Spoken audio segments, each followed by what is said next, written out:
Assalamualaikum warahmatullahi wabarakatuh. Jumpa lagi dengan aku Mama Dumpling di Cirga Official. Nah teman-teman, kali ini aku mau menyampaikan salah satu cerita lagi dari salah satu sender yang sudah kita terima ceritanya melalui email. Nah pada kali ini aku akan menyampaikan cerita ini secara runtut dan rinci seperti yang sender sampaikan. Nah sebutkan saja nama sender ini adalah Rahayu. Nah Rahayu merupakan salah satu siswi SMA yang merupakan siswi berprestasi dan juga siswi yang aktif mengikuti organisasi di sekolahnya. Nah Rahayu ini mendapatkan mandat atau mendapatkan perintah dari sekolahnya untuk menjadi ketua panitia acara perkemahan dalam rangka peringatan Disnatalis atau hari ulang tahun sekolahnya. Nah Rahayu yang memang dari awal sejak memutuskan untuk sekolah merupakan siswi yang ambis, akhirnya memiliki keinginan untuk menjadi panitia. Kemudian si kepala sekolah memberikan mandat kepada Rahayu dan akhirnya Rahayu menerima apa yang diperintahkan oleh gurunya dan kepala sekolah. Kemudian lambat laun berjalan, setelah dibentuk beberapa kali rapat, akhirnya disetujui dan diputuskan bahwasanya kemah pada peringatan hari ulang tahun sekolah Rahayu pada kali ini bertepatan di salah satu tempat yang ada di lereng Gunung Merapi. Nah kemudian selain acara perkemahan, mereka juga membuat acara naik puncak bersama-sama. Jadi karena sekalian berkemah, sekalianlah nih muncak tipis-tipis katanya. Nah kemudian Rahayu mulai mempersiapkan semuanya secara rinci dan detail. Dan Rahayu merasa bahwasanya dirinya dan teman-temannya pasti bisa membuat acara perkemahan pada kali ini menjadi lebih bombastis atau menjadi lebih meriah dari tahun-tahun sebelumnya. Nah kemudian Rahayu memutuskan untuk survei tempat yang ada di bumi perkemahan di lereng Merapi. Nah kemudian tercetuslah salah satu tempat di antara beberapa tempat yang akhirnya diputuskan untuk menjadi tempat mereka nanti akan membangun tenda di sana. Kemudian Rahayu dan teman-temannya bertemu dengan pengurus yang ada di salah satu tempat bumi perkemahan untuk menyepakati berapa harga yang harus mereka bayarkan hingga sampai teknis dan juga alat-alat yang nantinya akan dibutuhkan dalam perkemahan tersebut. Nah kemudian Rahayu dan teman-temannya berangkat dari rumah masing-masing nih pukul 6 pagi. Jadi memang mereka mengambil timenya itu pagi hari supaya tidak terlalu panas dan juga tidak terlalu terburu-buru. Akhirnya mereka berangkat dari rumah pukul 6 pagi menggunakan sepeda motor. Rahayu boncengan bersama temannya yang nama temannya adalah Anita. Nah kemudian Rahayu dan Anita diikuti oleh 3 motor di belakangnya, jumlahnya 6 orang. Jadi 6 orang yang ikut berangkat ke lereng Merapi. Nah kemudian mereka sampainya di sana bertemu dengan salah satu penjaga yang kemudian mengatakan bahwasanya boleh digunakan tempat ini untuk berkemah. Dengan retribusi sekian, kalian bisa mendapatkan peralatan seperti kamar mandi katanya ya, fasilitas seperti kamar mandi. Kemudian disediakan juga beberapa patok untuk membangun tenda dan kemudian juga mereka menerima persewaan tenda. Akhirnya setelah disepakati, mereka menyewa 30 tenda untuk guru dan siswa-siswa lainnya, yang dimana satu siswanya itu nanti akan membayar urunan kepada Rahayu dan kemudian pada organisasinya. Kemudian setelah semuanya selesai, Rahayu dan teman-temannya tidak langsung memutuskan untuk pulang, tapi mereka ingin survei apakah bisa nih nanti waktu bertepatan dengan kemah mereka melangsungkan untuk sekaligus naik ke lereng Merapi. Ya nggak usah sampai puncak katanya, tapi seenggaknya kita ada time untuk jelajah alam. Nah kemudian setelah si Rahayu bertemu dengan salah satu yang katanya adalah anak buah dari juru kunci lereng Merapi. Nah kemudian mereka bertemu dan menyampaikan niat itikat baiknya, nih permisi Pak, kami dari sekolah A mau berkemah di sini, dan kemudian kami ingin ada beberapa agenda dan beberapa acara, yaitu naik gunung atau ya muncak tipis-tipis. Dan kebetulan karena pada waktu itu memang Gunung Merapi sedang baik-baik aja dan enggak sedang erupsi ataupun tidak sedang bergejolak, akhirnya juru kunci pun menyepakati, oh iya boleh Mbak, tapi yang penting kalian jaga sikap, jaga perilaku, semuanya semoga baik-baik saja. Monggo nanti bayarnya seikhlasnya, kata si bapak tadi.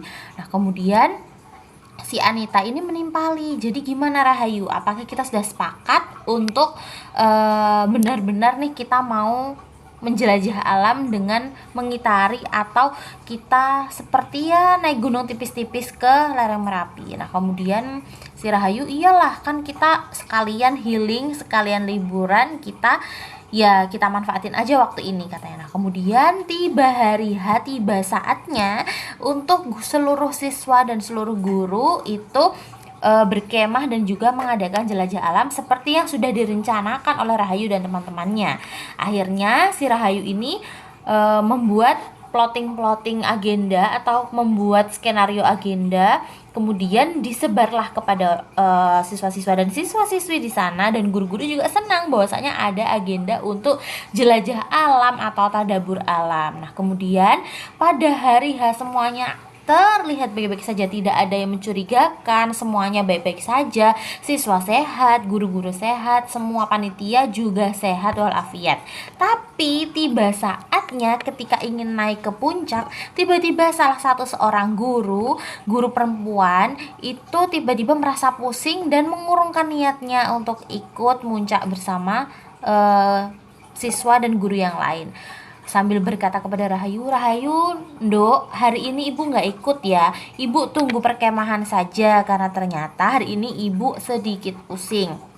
Kemudian Rahayu mengutus salah satu temannya untuk menemani ibu guru ini berada di perkemahan. Akhirnya berangkatlah mereka semua berjalan kaki untuk tadabur alam. Nah kemudian sesampainya di pertengahan jalan, tiba-tiba ada salah satu siswa yang ngomongnya ini ngelantur. Nah Rahayu yang menjadi ketua panitia mendapat laporan dari salah satu teman panitianya bahwasanya itu di belakang ada adik kelas kita yang kemudian ngomongnya tuh ngelantur Rahayu, dia itu ngomongnya ngawur katanya. Nah kemudian Rahayu memastikan apakah benar atau dia hanya bercanda. Nah setelah ditelusuri oleh Rahayu dan diajak bicara oleh Rahayu, ternyata memang benar bahwasanya anak ini murni 100% ngomongnya ngelantur. Jadi yang awalnya tadi dia ini merupakan siswa berprestasi, yang awalnya si anak ini adalah orang yang tidak pernah macam-macam, tidak pernah neko-neko, sebut saja namanya Adit. Nah si Adit ini tuh orangnya berprestasi dan tidak pernah neko-neko, tapi tiba-tiba ngomongnya ngelantur. Nah kemudian Rahayu merasa ada yang aneh, kenapa tiba-tiba Adit yang tadinya orang yang serius kok jadi seperti ini. Nah kemudian temannya Adit bilang ke Rahayu, Mbak, tadi Adit selama di jalan dia memetik salah satu bunga. Nah ini bunganya masih ada. Setelah Adit memetik bunga, beberapa langkah dari tempat bunga tadi, kok Adit jadi ngomongnya ngelantur ya Mbak? Kenapa ini? Apa jangan-jangan efek karena metik bunga tadi? Nah Rahayu penuh dengan ketakutan.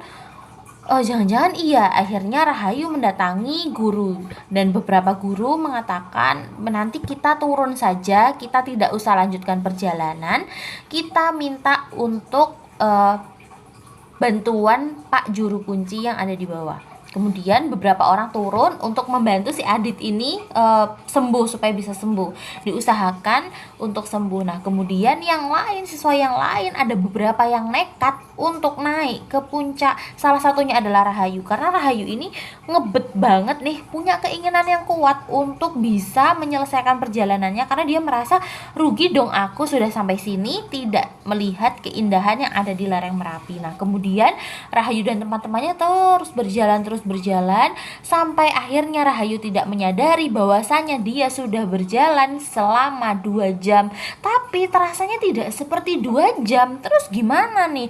Nah terus akhirnya Rahayu berserta Anita dan teman-teman lainnya merasakan, iya ya, kita kayaknya baru jalan sekitar 15 menit, tapi kok jam kita sudah menunjukkan berlalu 2 jam. Nah, kemudian si Rahayu ini berusaha untuk putar balik dari jalan yang mau dia tuju tadi. Kemudian dia merasa kok seperti udah putar balik kok nggak sampai-sampai, sepertinya hanya muter itu aja.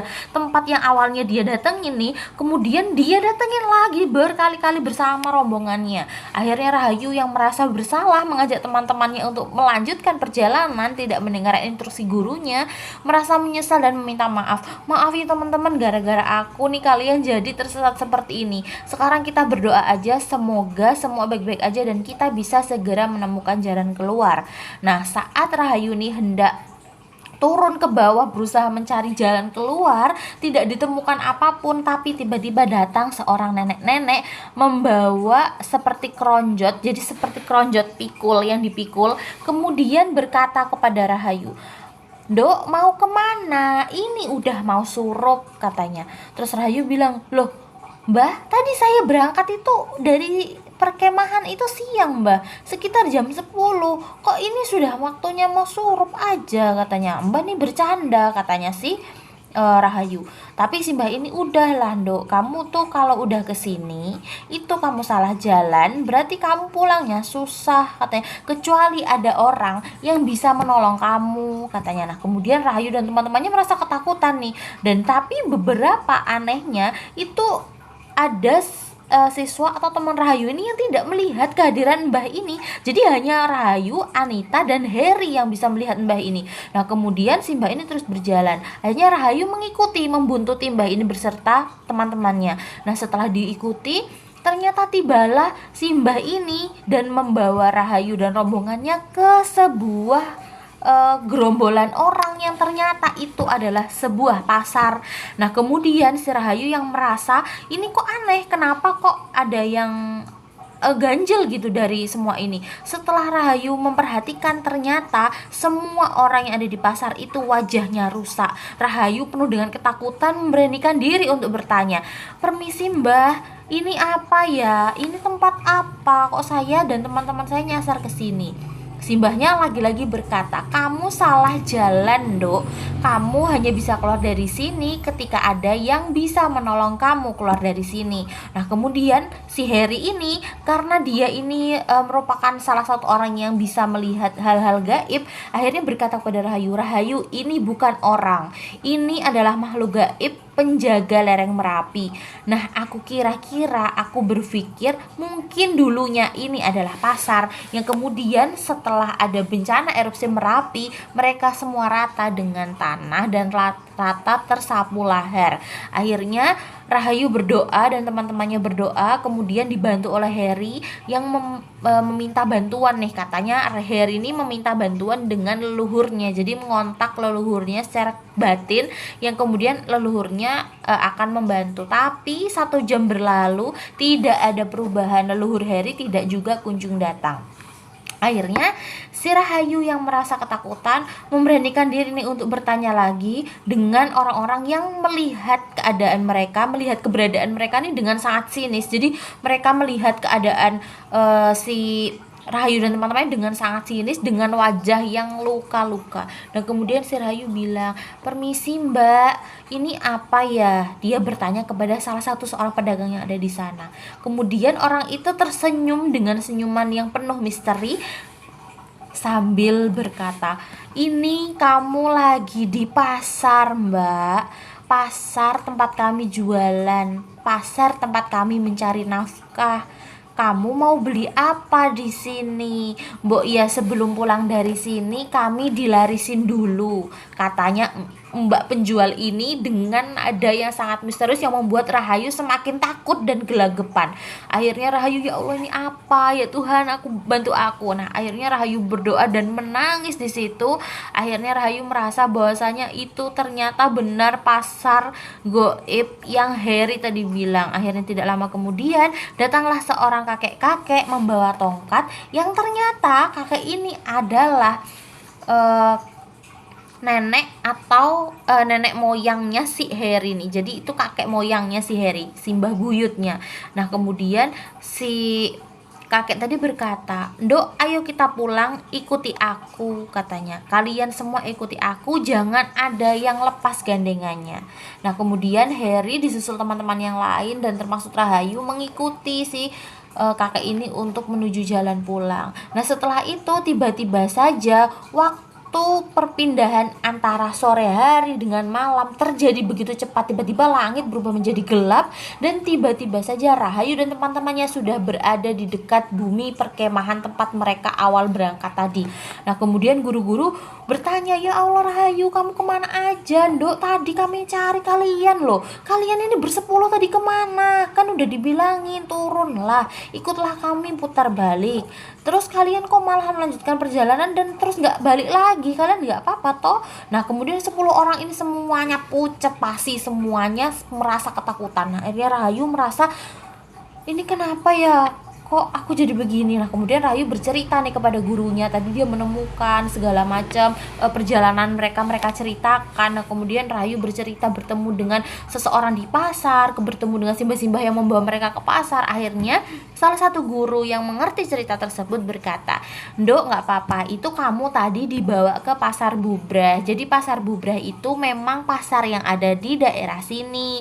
Ya wajar aja, wong kita kan pendatang baru. Ditambah lagi dengan beberapa kasus yang terjadi tadi, ada siswa kita, ada adik kelas kamu yang istilahnya kalau orang Jawa bilang itu neriti atau apa ya, jahil tangannya mengambil sesuatu di tempat yang bukan asal dia gitu. Jadinya ya wajar kalau akhirnya kita semua diganggu gitu. Nah, kalian semoga baik-baik aja, kan udah sampai sini, sekarang kalian istirahatlah," kata salah satu guru. Tapi tiba-tiba setelah itu si Harry merasa seperti orang linglung. Setelah kejadian itu ternyata si Harry mengalami linglung atau mengalami seperti lupa ingatan. Jadi tiba-tiba Harry seperti orang yang kosong, penuh dengan tatapan kosong, penuh dengan misteri pokoknya setelah turun dan setelah menjumpai si pasar Bubrah ini tadi. Nah, hingga saat ini si Rahayu ini bercerita kondisi Harry itu masih belum ada perubahan. Jadi akhirnya Harry memutuskan untuk keluar dari sekolah. Orang tuanya mengeluarkan Harry dari sekolah untuk fokus penyembuhan dulu, dan ternyata si Harry ini belum juga kunjung sembuh.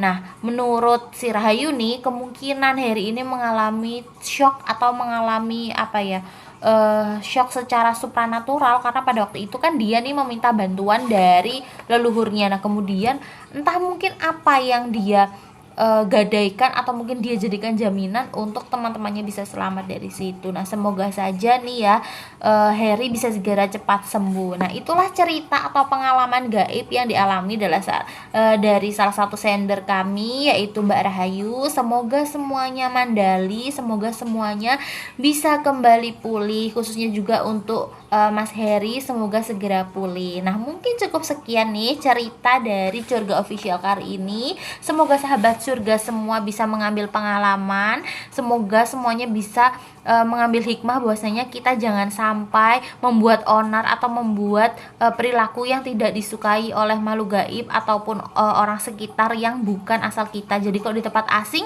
kita jangan memegang-megang sesuatu, jangan mengambil sesuatu. Semoga bisa menjadi pelajaran yang bermanfaat bagi kita semua. Mama Dampling pamit. Assalamualaikum warahmatullahi wabarakatuh.